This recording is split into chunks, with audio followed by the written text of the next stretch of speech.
어느 여학생이 자신의 방에서 아파트 화단으로 뛰어내렸다는 한 신고가 들어옵니다. 여학생은 병원에 옮겨졌지만 숨졌습니다. 처음에는 단순한 사고로 생각됐지만 이후 밝혀진 진상은 예상과는 달랐습니다. 오늘 소개할 이야기는 부검은 말한다 두 번째 케이스입니다.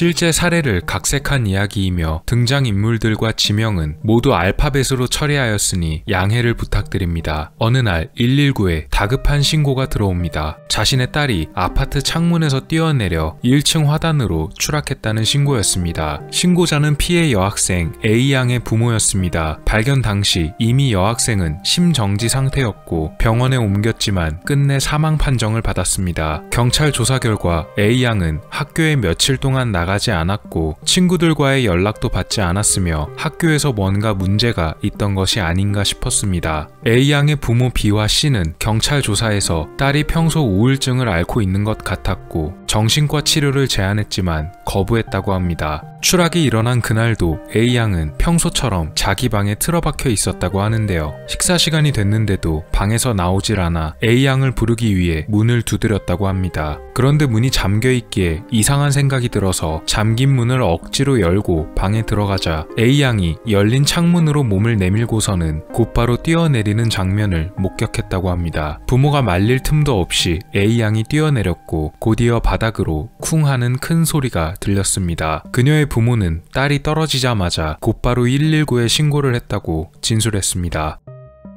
A양의 평소 모습이나 부모의 진술과 비췄을 때는 우울증으로 인해 목숨을 끊어버린 사건으로 그대로 종결이 될 것만 같았습니다. 하지만 경찰에서는 수상한 점을 감지했습니다. 보통 우울증 등이 겹쳐서 목숨을 끊을 때는 유서나 마지막 말을 남기는 것이 보통인데 그런 징조를 하나도 찾아볼 수가 없었다는 점. 물론 충동적으로 이런 일을 벌이는 경우도 많지만 경찰에서는 A양의 평소 모습에 대해 조금 더 알아보기로 합니다. 그런데 A양 부모의 진술과는 다르게 A양은 학교에서 활발한 편이었다고 합니다. 평소에도 우울증을 앓고 있다고 보기에는 상당히 평범한 편이었다고 하는데요. 우울증이 있다고 해서 평소에도 티가 나는 것은 아니지만 A양의 학교 친구들은 전혀 그런 낌새를 눈치채지 못했고 오히려 A양이 걱정되어 연락을 했지만 친구들의 연락을 전혀 받지 않았다고 합니다. 진술과는 다르게 A양은 학교 생활 면에서는 그다지 크게 문제가 없었던 것으로 보였습니다. 폭력 문제에 연관된 적도 없었고 친구들과의 관계도 아무런 문제가 없었습니다. 그냥 단순히 우울증으로 일어난 사고라고 보기엔 석연찮은 부분이 꽤 많았기 때문에 A양을 부검해보기로 결정하게 됐습니다. 그리고 뜻밖의 사실이 드러나게 됐습니다.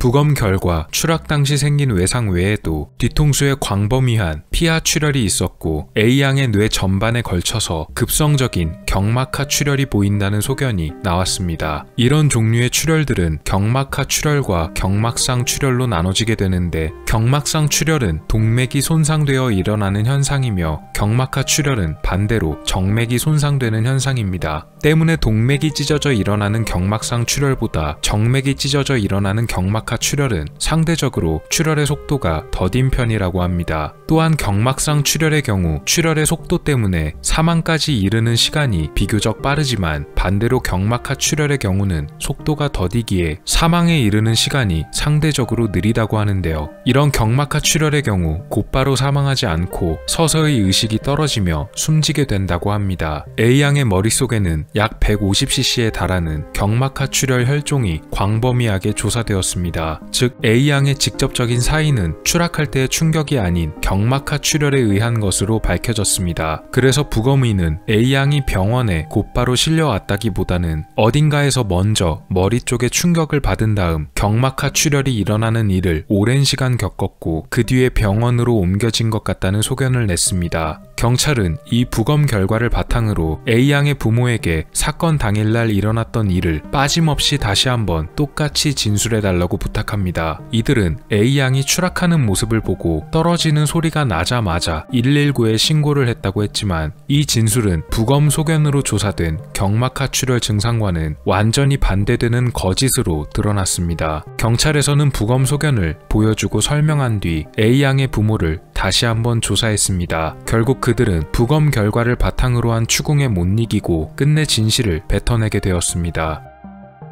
A양의 부모인 B와 C는 한 사이비 종교의 신도였습니다. 이들은 그 종교의 열렬한 추종자였다고 하는데요. 그런데 A양은 이들과는 다르게 해당 사이비 종교에 전혀 관심이 없었다고 합니다. 이들은 A양까지 그곳에 가입시키기 위해 여러 차례 딸을 회유하고 권유했지만 그럴 때마다 A양은 부모의 제안을 강력히 거부합니다. 어느 날 해당 사이비 종교 단체에서 신도들에게 가족 단위로 가입하지 않을 시에는 불이익이 올 수도 있다는 통보를 하게 되고 겁에 질린 B와 C는 딸을 등록시키기 위해서 결국 초강수를 두게 되었습니다. 바로 A양이 해당 단체에 가입하기 전에는 아무데도 못 가도록 감금하는 것이었습니다. A양의 스마트폰도 빼앗고 컴퓨터도 내보낸 채로 그렇게 방 안에 A양을 감금시킨 다음 단체에 가입하기 전에는 나올 수 없다고 말했습니다. 하지만 A양의 의지는 대단히 확고했으며 며칠 동안 학교도 제대로 가지 못했지만 절대로 해당 단체에는 가입하지 않겠다고 끝까지 버티고 버텼다고 합니다. 사건이 일어난 날 새벽 B와 C는 강제로 방에 들어가 자고 있던 A양과 몸싸움을 벌이게 됐다고 합니다. 그런데 격하게 몸싸움을 벌이던 도중 A양이 책상 모서리에 머리를 심하게 부딪히고 맙니다. 하지만 별다른 외상이 없어 보이기도 했고 A양이 자신의 방에서 나가라고 소리쳤기 때문에 결국 그들은 A양을 내버려두고 거실로 나옵니다. 그런데 그날 점심까지 A양의 인기척이 없자 궁금해진 그들은 방 안으로 들어가 보는데요. A양이 침대에 누운 채 아무런 미동도 없었기에 다가가서 몸을 흔들어 깨웠다고 합니다. 그러나 충격적이게도 A양은 이미 의식이 없었고 맥박도 뛰지 않고 호흡도 멎은 상태였다고 합니다.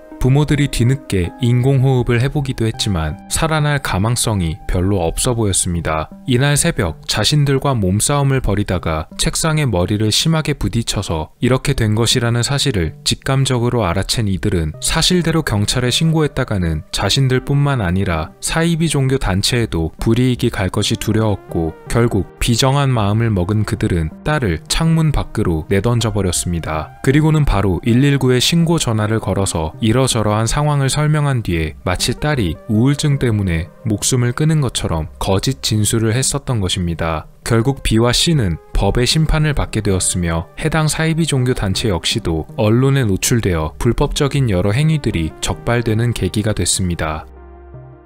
각색 없는 실제 사례로도 비슷한 일이 존재합니다. 어느 날 자기 집 현관 앞에 누군가 쓰러져 있다고 신고가 들어와 119가 출동해보니 쓰러진 남자는 이미 숨진 뒤였습니다. 신고자는 자신과 이 남자는 일면식도 없다고 했고 부검 결과 숨진 남성은 머리에 충격을 받아서 경막하출혈 증상으로 인해 숨졌다고 밝혀집니다. 이 조사 결과를 바탕으로 신고자를 조사하니 숨진 남성은 신고자에게 돈을 빌려준 사람이었고 돈을 갚으라고 독촉하러 온 피해자를 신고자가 밀쳐버려서 머리를 화분에 부딪힌 것이었습니다. 그냥 기절한 줄 알고 현관 앞에 내버려 뒀는데 몇 시간 후에 나와보니 이미 목숨을 잃은 상태로 보였고 겁이 나서 119에 먼저 신고를 한 다음 모르는 사람이 쓰러져 있다고 거짓 진술을 한 것이었습니다. 결국 이 신고자도 법의 심판을 받게 되었습니다. 물론 모든 사건들이 이런 식으로 부검이 진행되거나 알 수 없는 진실이 밝혀지지는 않습니다. 다만 말없는 피해자는 생각보다 많은 것을 말하고 그것을 듣는 데에는 날카로운 칼 끝에 달려있는 이성적이고 객관적인 귀가 많은 역할을 한다는 생각이 듭니다. 부검은 말한다. 두 번째 케이스였습니다. 오늘 미스터리 어떠셨나요? 여러분의 구독과 좋아요의 힘으로 다음에도 재밌는 미스터리로 찾아오겠습니다. 미스터리 큐브였습니다. 감사합니다.